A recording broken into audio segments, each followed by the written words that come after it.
Bismillahirrahmanirrahim. Anak-anakku sekalian, kita lanjutkan materi berikutnya. UKBM keempat, KB kedua, tentang hadis.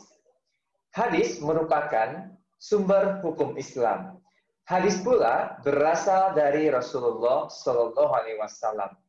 Hadis merupakan perkataan, perbuatan, dan takrir atau kesepakatan.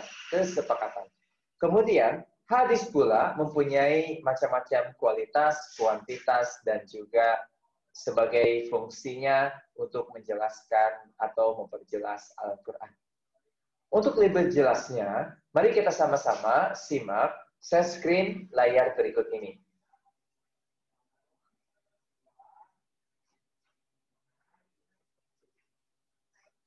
Oke, ini adalah hadis.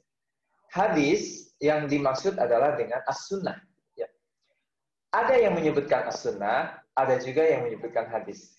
Sama atau tidak? Sama saja. Tidak ada perbedaan. Yang membedakan adalah kalau as-sunnah itu lebih terhadap semuanya bisa menjadikan sebuah hujjah, ya, atau bisa dijadikan sebuah dalil.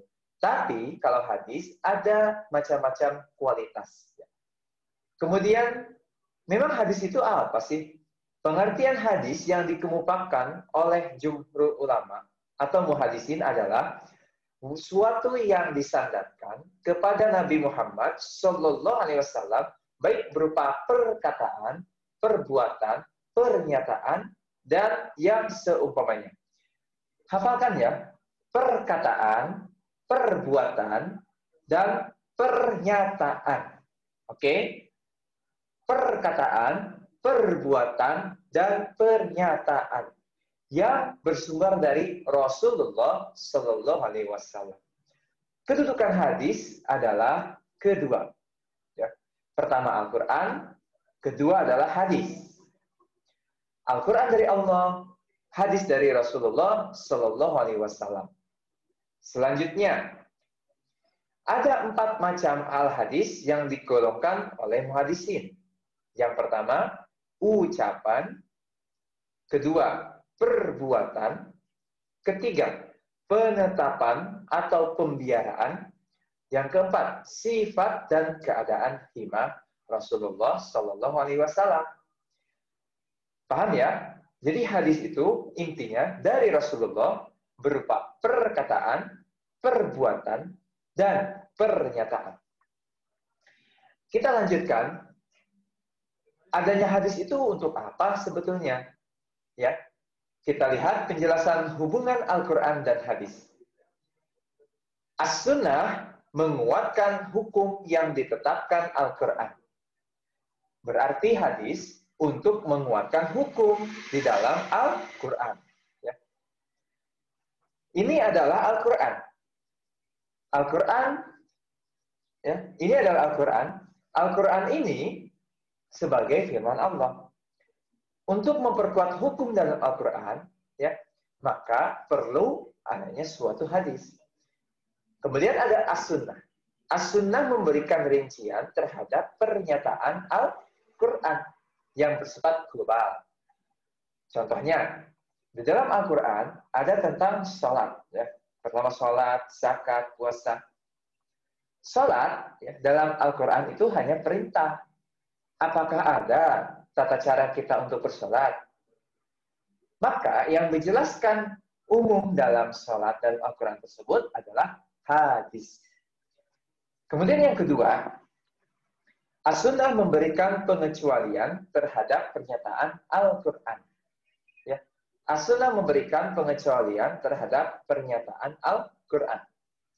Maka ketika menyebutkan Al-Quran itu secara umum, secara global, menjelaskan suatu banyak hal, maka dikecualikan oleh hadis. Ya. Kemudian yang keempat, as-sunnah menetapkan hukum yang tidak ditetapkan Al-Quran. Ya. Sebagai contoh, ya, Al-Quran perintah untuk berwudu. Berwudu ada yang wajibnya, contohnya membasuh muka, tangan, kepala, dan juga kaki. Apakah di Al-Quran itu ada tentang sunnah-sunnah tentang wudhu? Tidak ada. Ya. Maka dijelaskan dalam hadis. Ya. Selanjutnya, di dalam hadis pula ada macam-macam. Ada kualitas, ada kuantitas. Kualitas ada sahih pertama, ada hasan, ada dhaif, ada maudhu. Sahih itu yang paling tinggi kualitasnya. Hasan yang kedua yang kualitasnya. Dhaif hadis yang lemah. Maudhu hadis yang palsu. Sahih dan hasan ini boleh menjadikan sebuah dalil. Dhaif dan juga maudhu ini tidak boleh dijadikan dalil. Maka, apakah hadis dhaif bisa menjadikan sebuah dalil? Tidak. Dhaif boleh dijadikan sebagai motivasi kita untuk berbuat kebaikan jikalau isi hadisnya tidak menentang terhadap ajaran Islam. Kalau maudhu sangat tidak boleh, meskipun baik. Paham ya?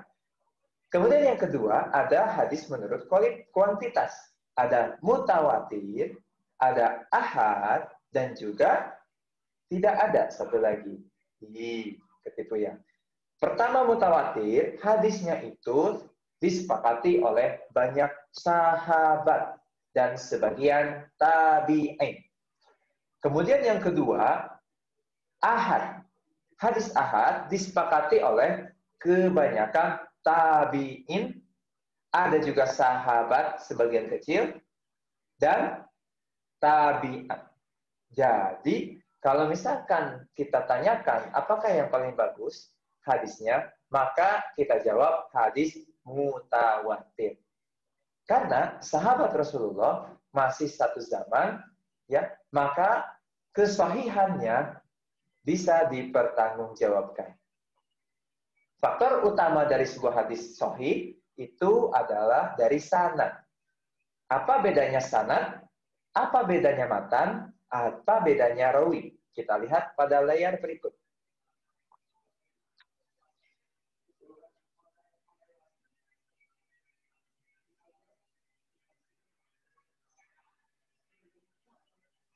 Oke. Di sini ada contoh hadis. Di sini ada contoh hadis. Warna biru ini menunjukkan sanad.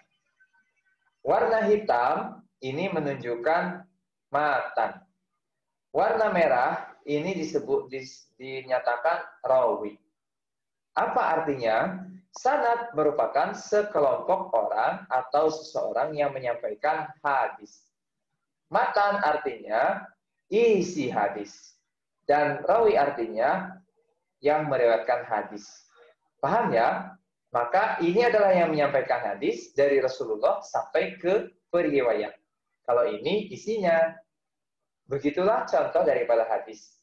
Semoga bermanfaat penjelasannya dan juga dapat dipahami. Terima kasih. Assalamualaikum warahmatullahi wabarakatuh.